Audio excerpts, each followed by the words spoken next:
Imagine waking up one morning and finding out you lost everything.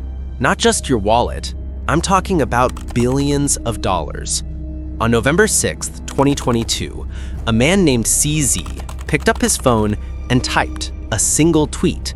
It wasn't a mean tweet, it wasn't an insult, it was just a business update. But that one sentence triggered a nuclear bomb in the financial world. Within 48 hours, a $32 billion empire turned into dust. The hero of the story became the villain, and regular people lost their life savings overnight. This isn't a movie. This is the story of FTX. To understand how crazy this crash was, you have to understand the guy running the show. His name was Sam Bankman-Fried. Everyone called him SBF. And honestly, he didn't look like a banker. He didn't wear suits, he wore baggy shorts and old t-shirts, he had this messy afro hair, and while other CEOs were driving Lamborghinis, Sam was driving a beat-up Toyota Corolla.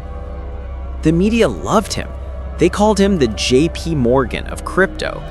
They said he was a genius. He was on the cover of Forbes, he was hanging out with Tom Brady. Politicians loved him because he donated millions of dollars to their campaigns. Investors loved him because he talked about effective altruism. That basically means I'm going to make a ton of money just so I can give it all away to charity. It sounded perfect. He built a crypto exchange called FTX. It was simple. You give them your money, they hold it for you, and you trade Bitcoin or Ethereum. Within 3 years, the company was valued at $32 billion. It had massive liquidity. It had huge market capitalization. Everyone thought it was the safest place in crypto. But there was just one problem. Nobody, and I mean nobody, had ever looked at the bank accounts. Here is the thing about corporate finance. Usually, a company has a board of directors. They have an audit. That's when accountants come in and check if the money is actually there. FTX didn't have a board, and they definitely didn't have a real audit. Sam ran everything from a penthouse in the Bahamas with his friends.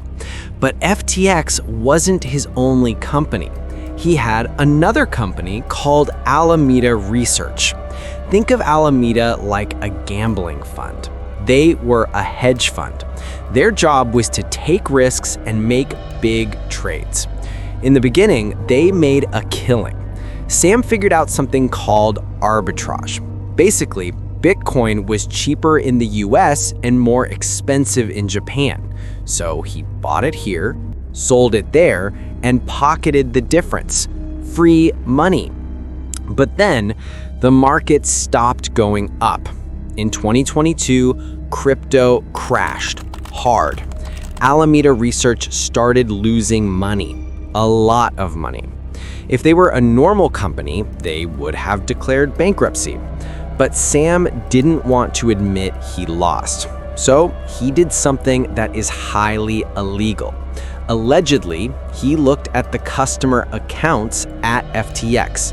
That's your money. That's my money. And he quietly moved the funds over to Alameda to plug the holes. He took billions of dollars of customer assets and used them to pay off his bad debts. And nobody knew until the leaks started. On November 2nd, a news site called CoinDesk got their hands on a secret document. It was the balance sheet for Alameda Research, and it looked terrifying. Usually, a company has real assets, cash, real estate, gold, but Alameda, most of their billions wasn't real money. It was a crypto token called FTT. Now pay attention because this is the sketchy part. FTT was a token that Sam created. He literally printed it out of thin air. Then he gave it a value of billions of dollars. And then he used that made-up money as collateral to borrow real money. It's like writing $1 million on a napkin and giving it to the bank to get a loan. It works as long as nobody checks the napkin. But someone was checking. His name was CZ. CZ runs Binance, the biggest crypto exchange in the world. He and Sam used to be friends, but they turned into rivals. CZ saw the leaked report. He saw that Sam's empire was built on paper money. He realized that FTX was potentially insolvent. That means they didn't have the cash to pay back their customers. So, CZ decided to pull the trigger. We are back to the tweet. CZ went on Twitter and basically said, "Due to recent revelations, we are selling all of our FTT tokens." Panic.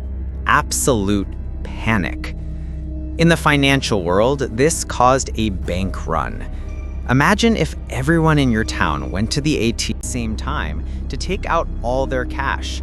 The bank would run out of money in an hour. That is exactly what happened to FTX. Customers rushed to withdraw their funds. $1 billion left the platform, then $2 billion, then $6 billion. Sam tried to stay cool. He tweeted, "FTX is fine. Assets are fine." Spoiler alert, they were not fine. Within hours, the liquidity dried up. FTX stopped processing withdrawals. People logged in to check their accounts and saw their money was stuck. The volatility was insane. The price of the FTT token crashed from $22 down to $2. Sam scrambled. He called investors. He called huge venture capital firms. He begged for a bailout. But once they saw the books, once they saw the missing billions, everyone hung up the phone. It was over. In less than a week, the $32 billion company filed for Chapter 11 bankruptcy. Sam stepped down as CEO. And then the lawyers came in. The guy who took over FTX said he had never seen such a complete failure of corporate control in his entire life. They found out that Sam used customer money to buy luxury condos in the Bahamas. He used it to pay for private jets. He even used it to buy a stake in Robinhood. Billions of dollars of customers' savings just gone. Sam was arrested. He tried to talk his way out of it. He went on TV tours. He said, "I made a mistake." But the courts didn't buy it. He was found guilty on 7 counts of fraud and conspiracy. The golden boy of crypto, the guy on the cover of Forbes, is now looking at decades in prison. So, what is the lesson here? It's easy to look at Sam and say he's a monster. But the scary part is, the system let him do it. Big investors, famous celebrities, and smart hedge funds, they all missed the red flags. They saw the high returns and they stopped asking questions. In the world of finance, there is an old saying, if you don't know where the yield is coming from, you are the yield. FTX reminds us that huge valuations and fancy offices mean nothing if there is no transparency.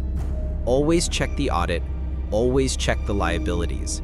And remember, not your keys, not your coins. Thanks for watching. If you want to know about another massive company that might be hiding a dark secret, make sure you subscribe. I'll see you in the next investigation.